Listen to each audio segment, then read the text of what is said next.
Assalamualaikum warahmatullahi wabarakatuh. Hai semuanya, perkenalkan saya Salma Nadia dengan NIM 404242023. Saya akan menceritakan alur dari teks anekdot yang telah saya buat. Jadi di teks anekdot ini saya memberikan judul Kerikil Jalan. Langsung saja pada bagian pertama, yaitu bagian orientasi. Orientasi atau pengenalan ini saya buat untuk memperkenalkan latar dan tokohnya. Jadi suatu hari di desa Kamboja yang terkenal dengan keindahan alamnya, pemandangannya khas dari pertanian yang hijau sungguh memanjakan mata, menenangkan atma dari hiruk-pikuknya kota. Setiap pagi, warga desa Kamboja melangkahkan kaki menelusuri jalan setapak untuk menuju lahan pertanian. Suatu pagi, ada seorang lelaki tua tampak berjalan ke ladang. Jalanan yang legendaris membuat dirinya harus berhati-hati. Wajahnya menampakkan kelelahan di kerutan pipi, tetapi lengung senyumnya tak pernah ia pudarkan. Pak Kardi namanya. Ia melebarkan senyum ketika melihat pemuda gagah bernama Restu yang sedang berjalan ke arahnya, dan dirinya pun menyapa pada Restu. Tidak, Restu yang menyapa Pak Kardi. Pak, mau berangkat ya? Kata Restu. Pak Kardi mengangguk dan menjawab, iya Nduk, kamu pakai baju rapi, mau kemana? Gitu. Restu pun tersenyum cerah dan membenarkan kerah baju dengan bangga. Lantas ia berujar, hari ini kan ada kampanye Pak. Pak Agus nyalon jadi DPR. Pak Kardi manggut-manggut, tapi senyumnya kecut. Dia melihat gerak-gerik Restu yang aneh. Bahkan beberapa detik selanjutnya, Restu pun tersenyum aneh. Pak Kardi lantas mengambil kerikil dan memberikannya kepada Restu. Restu yang kebingungan, tetapi masih menerima kerikil tersebut.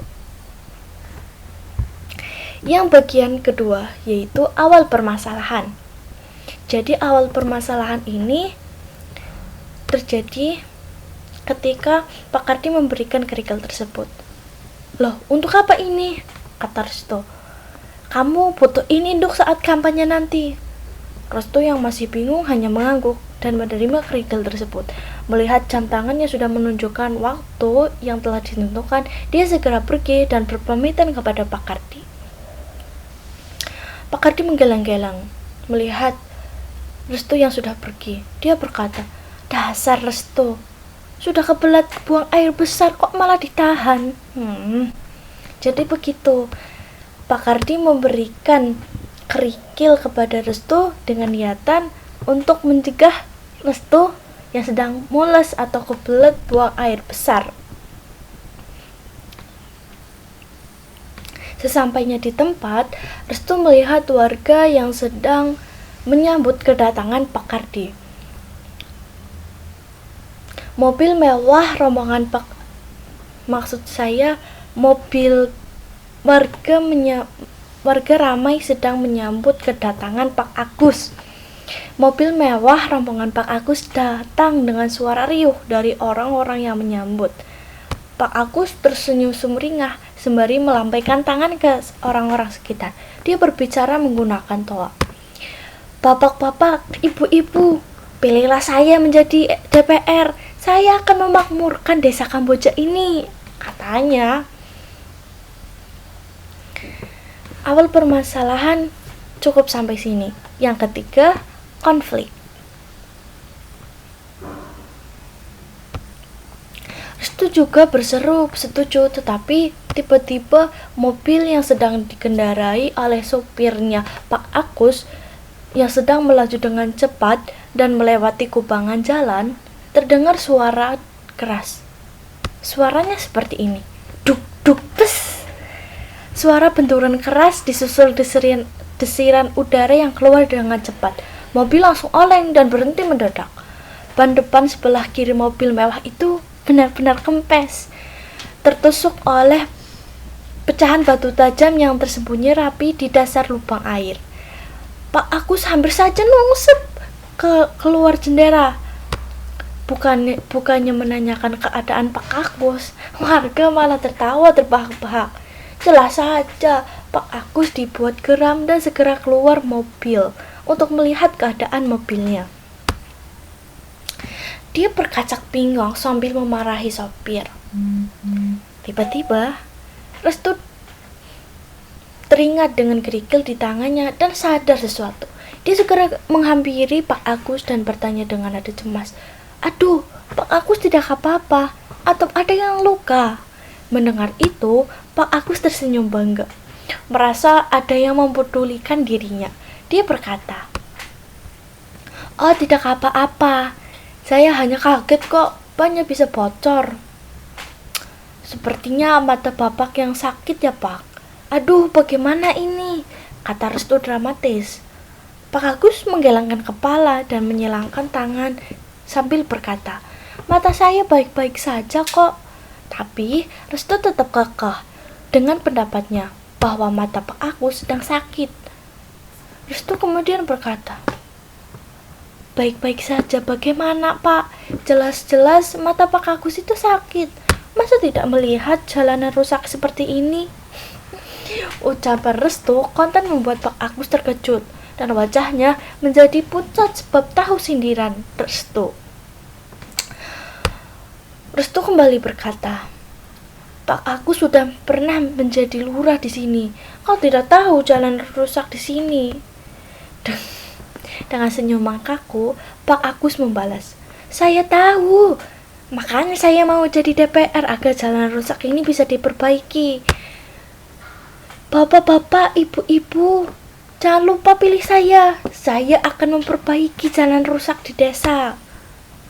Warga pun berseru, percaya, tetapi ada juga yang menyindir. Nah, teman-teman, selanjutnya adalah bagian ketiga.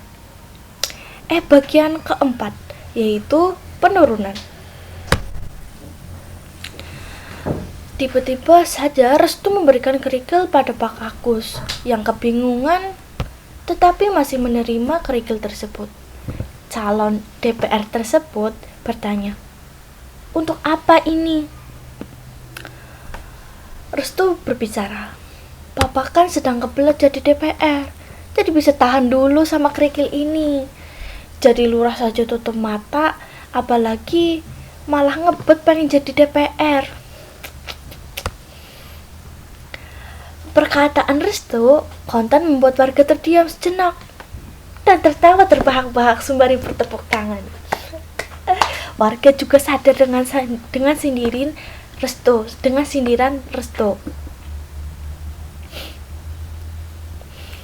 Pak Agus hanya terdiam, wajahnya pucat pasi, antara malu dan marah. Tiba-tiba Pak Kardi datang dan memberikan kerikil pada Pak Agus juga.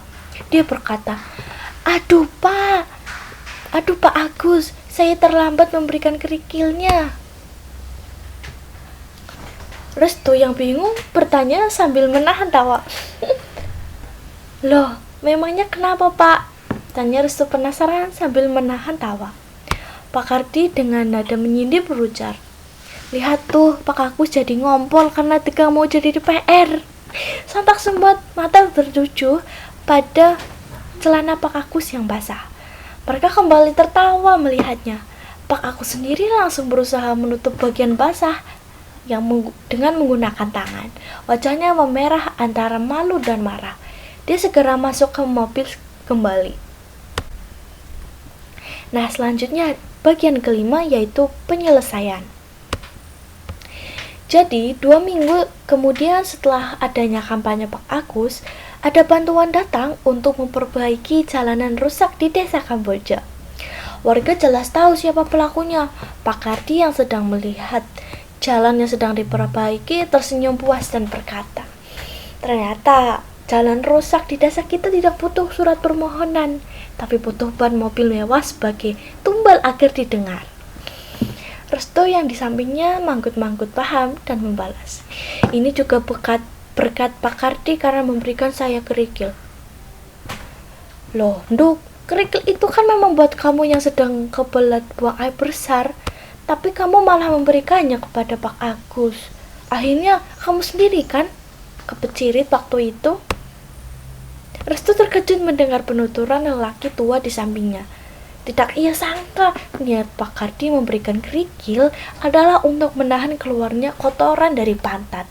Wajahnya sontak memerah, menahan malu dan berkata lantang kepada Pak Kardi sebelum pergi. Itu hoax, Pak. Mana ada kerikil bisa menahan orang mules. Nah, sekian dari alur cerita teks anekdot yang telah saya buat.